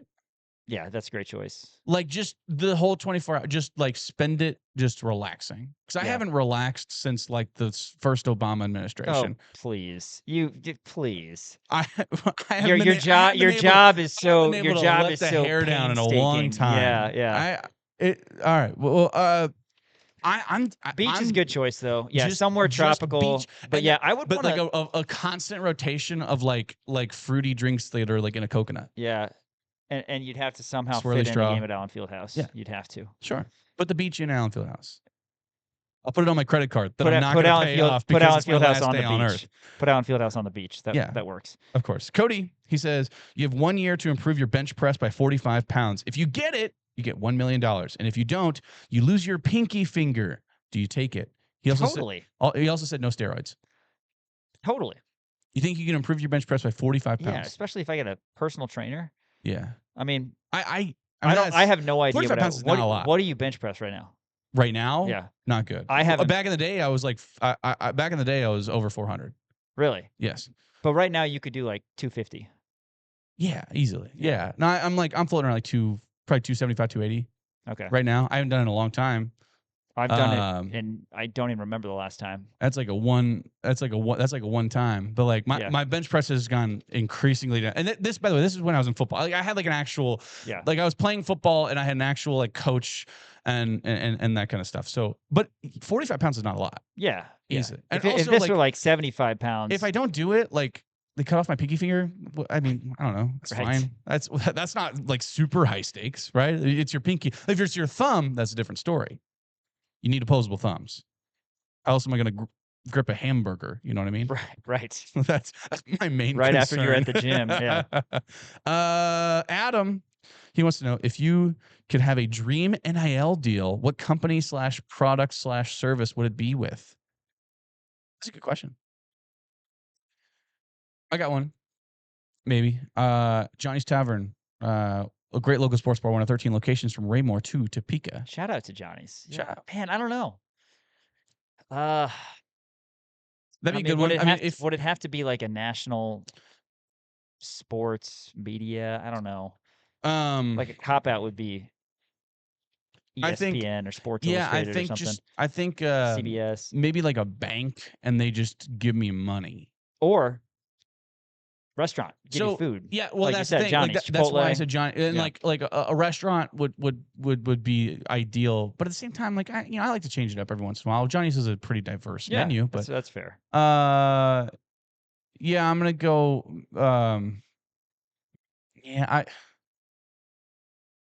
Oh no! I got. I mean, like a car company, right? That's like a one. good Yeah. Mercedes Benz or something, or maybe like a nice Toyota Camry Right. would be nice. Ooh, Maybe I'll I'm do you not one. shooting- I'll do you one better. Boating company. Boating. Yes. What? We live in we're in a landlocked state, sir. If we are getting enough money, that'll be fine. Suppose. They'll be fine. You can That's true. vacation out. Colin says, what do you think will be KU basketball's constant battle to overcome? Dan thinks that it is three-point shooting, and his second one would be the bigs getting in foul trouble. So I'll leave it You at took that. the words out of my mouth. Josh says, That's when amazing. Peterson gets back to being healthy, who besides Trey White deserves significant playing time? I mean, I said, well, you gotta be Flory, and I mean, it's weird because obviously you have to have 5 guys out there. So, But those should be it's your kind of best a two weird players. question. Yeah, it's got like Flory has got to play 35 minutes a game. I want to and see it's- more Dawson like I saw last night. Yeah, if you look at the stats, it Rosario wasn't and great, Council will be but out there. When he was out there, he looked really good. Like he was minus 15 in the plus minus, had 5 points, right? Had 1 steal. But if you look at the product that he brought, like his defensive upside is a lot higher than I thought. So And I I think Jaden think- Dawson probably deserves a little bit more. And I think Council is probably going to be the one who benefits the most of, aside from Flory, of guys when Peterson's out there, because he's just a classic on the ball kind of 1-2 guard combination with DP and not as much pressure. He's able to take more efficient shots. And For then, sure. man, they're going to be fun in transition along with Trey White. Yeah. Final one here from Andy. Andy says, with all the exciting games coming up with the Jayhawks in Vegas, feast week, and rivalry games, I was wondering if Daniel could explain when I should take the points or the money line. Daniel is not the right guy to ask. No, okay, I think I figured it out. So if you're let's say it's Daniel's a 1.5 point favorite over Sean, which we all know would be way more. And if I'm gambling on it, I take Daniel money line. Correct. If I'm a favorite. Correct. And that's Because when you do it with me. This is that's all, when you take the points. This is all it comes down to. Okay. You don't want to lose your bet when Like if you're they betting win by- when you're betting a small amount, Hmm. you know, relatively to whatever. You don't want to lose your bet because of 1 point Sure. when you bet on the right team. So we've had multiple of these this year in the course. NFL. Yeah. Like the Cardinals beat the 49ers when they were 1.5 point favorites, 16-15 or something, and you bet on the Cardinals. Yeah. But you lose the bet because the minus 1.5 didn't cover. So just lay the minus 130. If you think the Cardinals are going to win, just lay the minus 130 or whatever and push the point away. Now, on the Doing it flip wrong. side, You're pushing. let's say it's Ravens Steelers Sure. and the final is 20-19 Okay. and the Steelers are plus 1.5 for some godforsaken reason. Yeah. And you took Steelers money line. That's a mistake because Right. the point was right there for you. Sure. Just take the 1.5. Take the point. Don't get and that's what greedy you and take the plus 100 or whatever it is. Okay. So yeah, but that I'm a- still I'm a- probably I'm didn't a, explain I'm it a well. greedy man. I like to. It happens. Because if I see one that's like, minus 120 versus like a minus 104. Yeah, but that then, minus but 104 then is it's a looking at 1 me. point, Then there's a 1 point game and you're just mad. Oh, well. Sure. Appreciate the question, Andy. We'll continue to work through that on our game pick segments I'll on Rock figure it Chalk out Sports. eventually. After this, we're going to hear from some KU volleyball players, coaches. Katie Dalton and Matt Ulmer are at the podium. Of course, they're going to have their first serve here in about 2.5 hours on the Salt Lake. That's next on Rock Chalk Sports, KansasNation.com, ESPN. KU Volleyball in the middle of a 4-game road trip, also in the midst of a 5-game win streak. They are taking on Utah tonight at 8 o'clock. Earlier this week, Matt Ulmer and Katie Dalton, the KU setter, were at the podium meeting with the media. Let's hear that right now. I guess just generally, both of you, how would you say the team spirits are at this point? You got a big win and not having the home stretch of the season. Yeah, I mean, after this weekend, we're obviously super excited that we swept K-State. We had to get that win back. So I think just going ahead, we're on the road this week and next, and I think it's really important matches, and I just think we take it game by game at a time, but yeah, we're super excited for it, so yeah. That's good to hear. I'm hopeful. I'm hopeful that we just want to keep learning and growing. Again, we put ourselves in a pretty good spot right now, to achieve some of our goals, and this is a four-match stretch on the road in really tough environments. I thought K-State, first time being there, it's a great gym. Crowd was awesome. Again, just super engaged with the rivalry. But K-State plays well there, and I think Utah, BYU, those are historically very tough places to get wins. And they're both really tough to beat there this year. So it'll be a great test for us. I really hope we're up to the challenge. Again, these midweek away games, teams tend to be pretty flat. And so this Wednesday match at Utah, I mean, we need to be able to bring our best, to be successful. Katie, we've heard Matt talk about it a bunch, your preseason schedule and why you played those games and matches against those teams, where you played away from home, all that stuff. Here you are, I think, in second in the Big 12, right? I mean, did you guys believe that it was always going to kind of play out that way? Did you believe in his philosophy and vision for those are going to serve us well when we get into the meat of our schedule, or was that hard to see? And You can be how honest. happy are you that Yeah. you're there? Yeah, you can be honest. Honestly, like preseason, yeah, it was really hard being on the road the whole time, but I think we just kept reminding ourselves, like, okay, this is for a reason. Like, we need to believe in Ulmer and what he's telling us. Like, this is preparing us for the tournament and these next road games because they have great crowds and these teams play really well at home. So it was hard, obviously, during it, but I think we kind of kept reminding each other, like, okay, we're doing this for a reason. Like, he believes that this is going to help us in the future, and I think it has done us good so far. So, yeah. Can you draw on that experience as you go into, I guess you're already in it, but another long stretch of a lot of road matches in a row without being to play Horsch? Yeah. I mean, obviously, we'll miss playing at Horsch because our fans are great, but I think we're more comfortable playing away games, and I think that just showed this past weekend against K-State. I mean, they sold out, and it's a huge rival game, so I think we'll be prepared with anything on these road matches. Matt, it's been a few weeks since the Allen Fieldhouse match. Have you seen the... Thanks for bringing it up. Yeah. Well, you won recently, so sorry. That's true. But have you seen the fan support, that home momentum continue in the matches at Horsch since then? I was really impressed by our crowd, actually, at Allen. Again, I think we sold 6,500 tickets. Like, we had about 1,000 students. Again, we tried not to do much press. I just wanted to know organically, like, who was interested, who wanted to show up. And so I thought that was a pretty good showing. And then, yeah, I think, again, you lose that, so you don't know, you're going to lose some momentum. How are people going to feel? I think everybody's come back and they've been with us. I think the important thing was that next week we had a road trip, West Virginia, Cincinnati, which is not an easy road trip to do. Probably the hardest road trip in the conference from a travel standpoint. Just, morale, you got to go bring it. They're good, good teams on the road again. And after that, we could have definitely had a little bit of a hangover, been in our feelings. But I thought we did a nice job on that. And I think if you're fans following us, then, you just chalk that K-State loss up to it was a bad night. And you just keep believing in what we're doing, and because that's what the team did. And so since then, right, we've had some nice matches, since that. And again, I think we're continually growing. So, hopefully it's just continuing in the trajectory where we can host again in the playoffs. That's what we would like to be able to do, and hopefully everybody's going to be behind us for that. Do you feel confident about that potential, or how much have you looked at that at this point? Every day. So, no, I mean, again, a big part of the scheduling piece, which is what we can control as our non-conference, is, again, you're trying to figure out a way to get it so that your RPI is going to be where it needs to be at the end, which it needs to be in the top 16 for us to be able to host. So the way I know, soccer got a host, which is amazing. I was trying to figure out how they do it, and so they have 32 host site, right, in that first round, which I think is really neat. But for us, it's 16, and then you host the first 2 rounds. Which I think that'd been pretty cool for them if they could host the first 2 rounds if they did it that way. And I think that's something we'll be able to do, and I know it's happened here at KU the last couple of years. But again, I think Horsch is such a great advantage. So if we can find a way to do that, but our RPI currently is 13, so we're in a pretty good spot. Again, we just have tough matches, and you just got to take care of business. So if we continue to get better and do what we need to do, then I think our resume is pretty solid. But like I said, we got to do it. So. You said someone in position to achieve some of your goals. Mm-hmm. I assume that's a big one of them. What else are you focused on right now in terms of goals?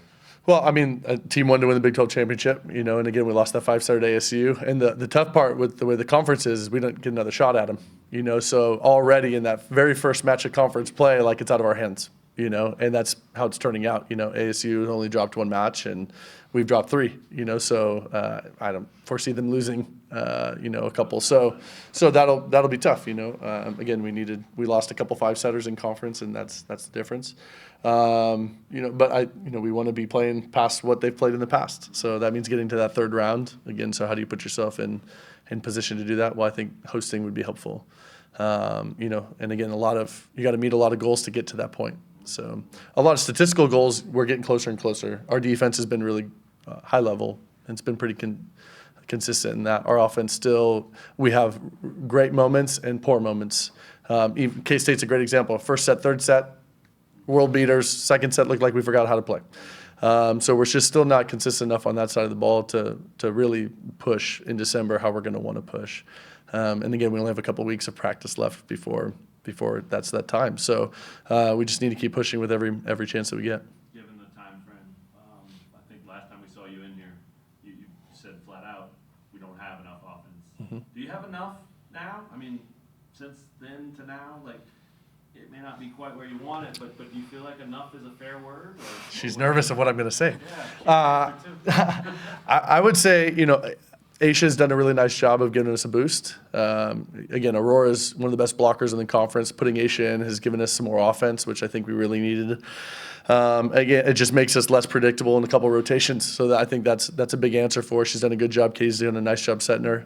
So I think their relationship has grown there. So that's been big. Grace Nelson has really come on. Has had some great matches for us, and she's just figuring out how to make better choices. Limiting some of her errors while still getting a high number of kills is really what we need from her position. But yeah, we're going to be relying on Reese and Giovanna and Ryan Swanson, to score, especially in certain rotations. We need them to do that. And so the connection that Katie has with them is really important for us. We're one of the best passing teams in the country. We're playing great defense. We're going to get opportunities to score. We need people that want to put that away. So unfortunately, a lot of our practices are still working on offensive habits that I wish we, had locked in. We don't still have them locked in, but that's why I have a job, and I'm going to keep pushing them to do that. But again, Katie's doing a really nice job. I sometimes have to remind myself that this is her first year really running a 5-1, extended action. She's doing a great job. So we're going to have, ups and downs, but overall I think she's been pretty consistent. Katie, what's your perspective on that?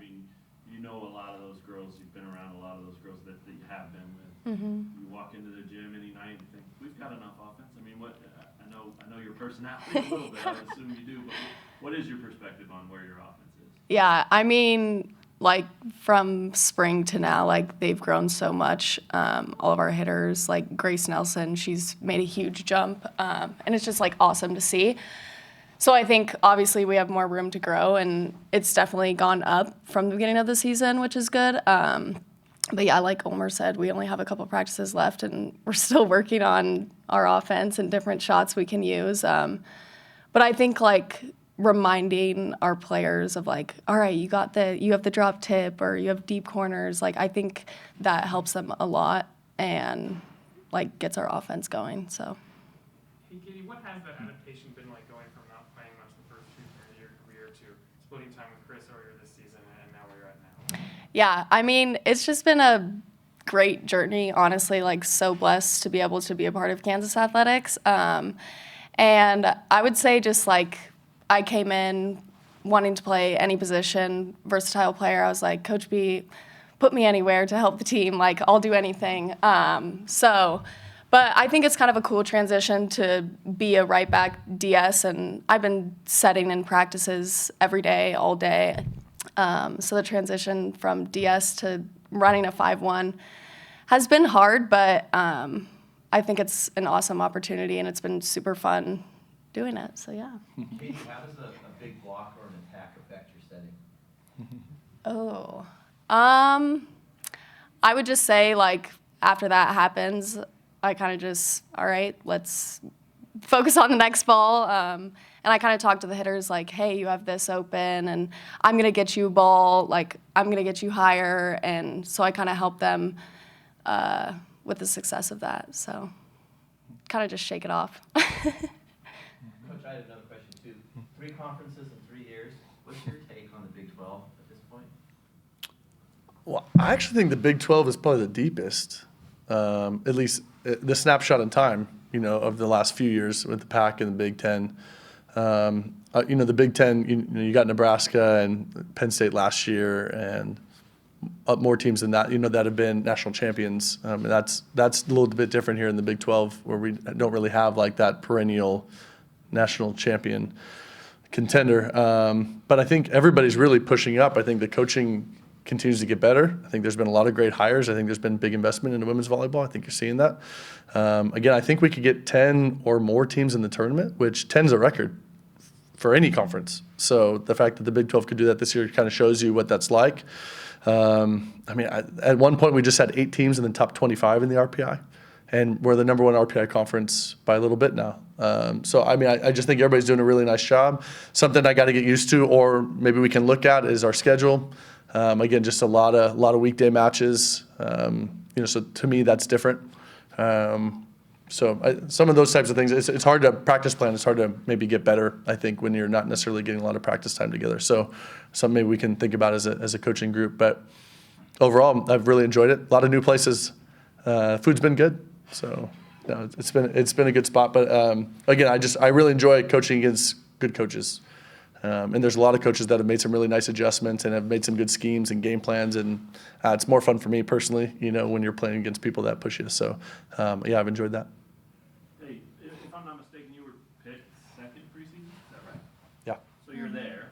Mhm. How do you assess where you guys have been able to kind of live up to that with a hugely new influx of talent, a brand new coaching staff? I mean, that's not automatic, I don't think. I mean, are you feeling good about the position, not just for this season, but in your first year? Yeah, I think if you look totality, if you would have told me in the beginning, hey, at this point you'd be 13 in the RPI and you'd be second in conference, I'd say I'm pretty impressed with that. I don't think I saw that necessarily, that was going to be a given, right? Even though people picked us that, I was like, well, we have a lot of work to do to get there, I think was my response.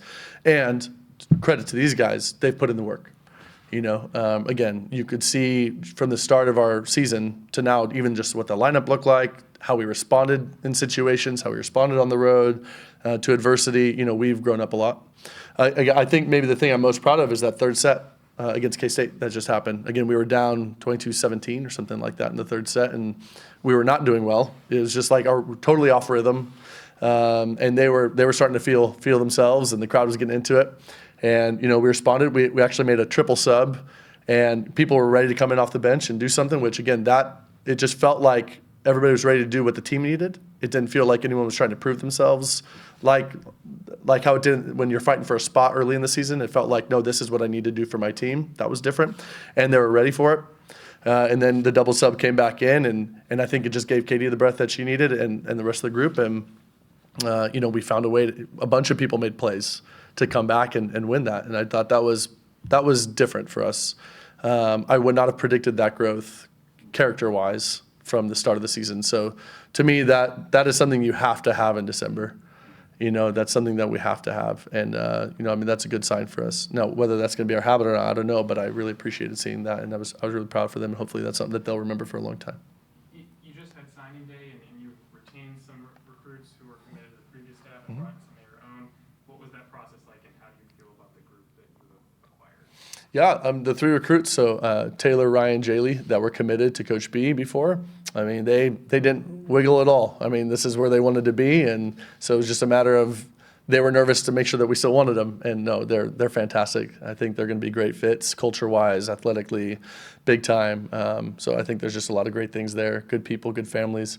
And then Tessa and Avery were actually committed to us at Oregon. And then they went through their process. Tessa actually had been to Kansas camp multiple times, and this was the school she wanted to go to as far as where she actually wanted to be. So that worked out really well. So that was an easy decision for her. And then Avery kind of went back on the market and searched around and was down to us and another pretty good school in Red, and and chose us, which I thought was a big statement for our program and where we're going. So I think it's a great group. It's a huge ceiling group, athletically very talented. We're not the highest touching group in the gym right now, but all five of them can bring a lot more to the table that way. And we just need some arms and some more offense, as we've been talking about. So I think the five of them can be able to do that, plus continue to elevate the culture how we want it to be. That's Matt Ulmer and Katie Dalton. KU Volleyball hoping to keep the good times rolling tonight on the Salt Lake. Here in a couple hours, KU and Utah, and then it's KU and BYU on Friday. Really got to be a top 16 team if you want to host. That'd be a lot of fun, and it would be the third straight year that KU gets to host. They're right there, man. And they are a top 15 team that we know. I mean, we know, and also like the AVCA understands that too, but you got to win out, and you got to do it in kind of, you got to blow them out, really, right? You got to only give up a couple of sets in this road swing, especially when you have this Utah road swing. Road games mean a lot to the AVCA, so you got to beat Utah, got to beat BYU, got to beat Iowa State, all on the road. They come back against UCF for senior night. Got to win all those. Yeah, it's a control your own destiny situation. Yeah, and KU will be in the sure. top 16. Pretty confident. Don't make the about tournament, that. but yeah. After this, we're talking KU soccer, of course, tomorrow at 3 o'clock. Second round of the NCAA Tournament against Louisville in Durham. And we're going to hear from a couple KU soccer players on Rock Chalk Sports, KansasNation.com, ESPN, Kansas City. It's the round of 32 in the NCAA Tournament for women's soccer, and KU's Livvy Moore and Emily Tobin spoke to the media earlier this week. I guess for either of you, how does it feel to have that first postseason win under your belt and to get I mean, I'm super excited. I know the team is super excited, and I know we just feel like an immense amount of gratitude to be in this position. Going off of that, like, not many teams make it this far, so like, we're taking it step by step, day by day. Livvy, can you sum up just the experience here so far this year? You've had a pretty big impact. You've had some incredible moments, and you're still playing. So Yeah. I wonder, has it been exactly what you hoped for, or maybe more? Yeah, for sure. I think more is honestly the right way to put it. Like, I keep going back to gratitude, but to think about a year ago when I was in the position in the portal, like looking where I was going to go, to end up at Kansas, and like, it was everything I wanted and more. And then this season, you know, just being with this group of girls has been incredible. So yeah, I just feel a lot of gratitude to be a part of this program and this team. What convinced you? I mean, did you know that this was the type of program you were coming into? A program, I guess, on the rise is the right way to put it, but Yeah. so than that even? I mean, what was it that made Kansas the spot? For sure. Well, I think it was funny because I thought it was going to be like more complicated in the portal than I think it came out to be. And Tyler reached out to me.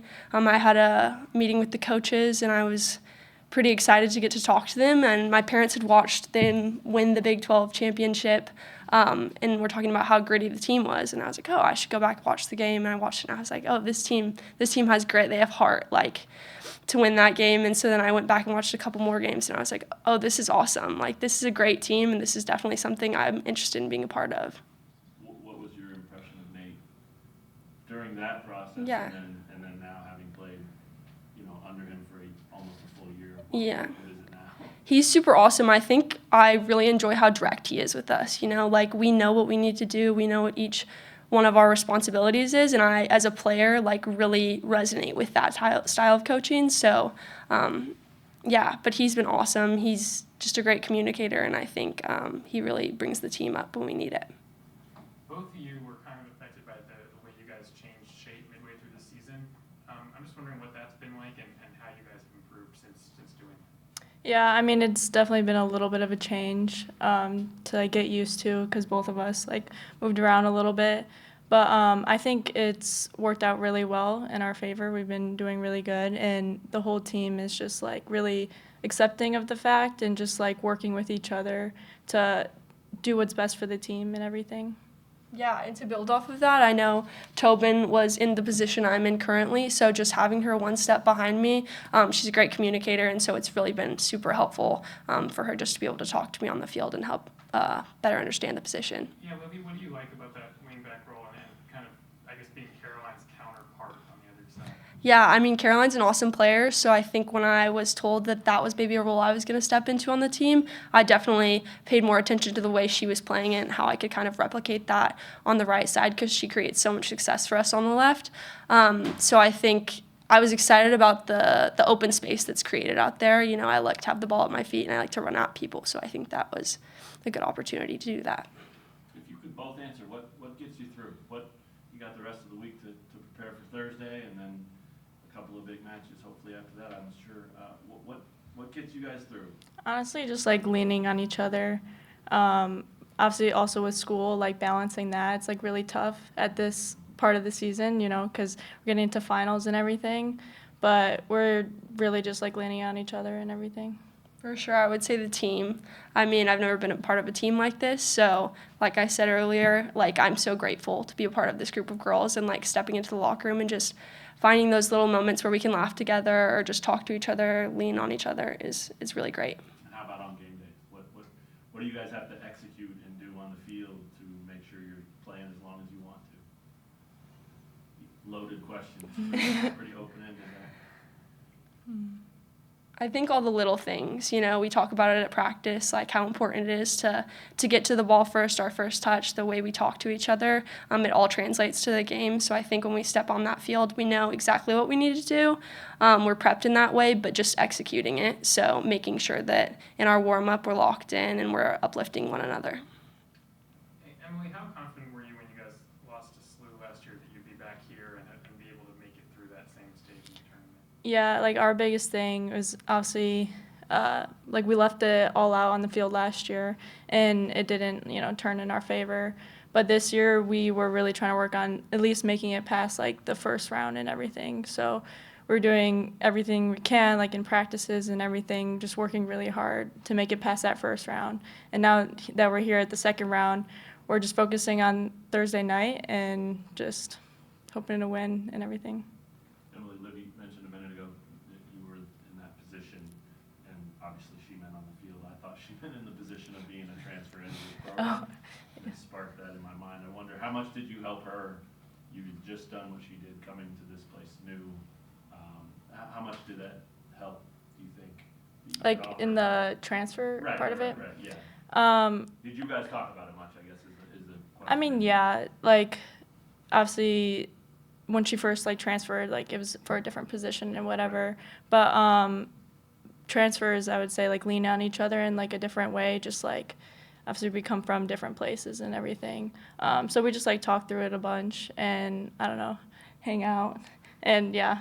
Any great advice you gave her about, especially how to play for Nate? I mean, that's the number one thing that people probably need to figure out quickly. Yeah, for sure. It's definitely like different playing styles coming in.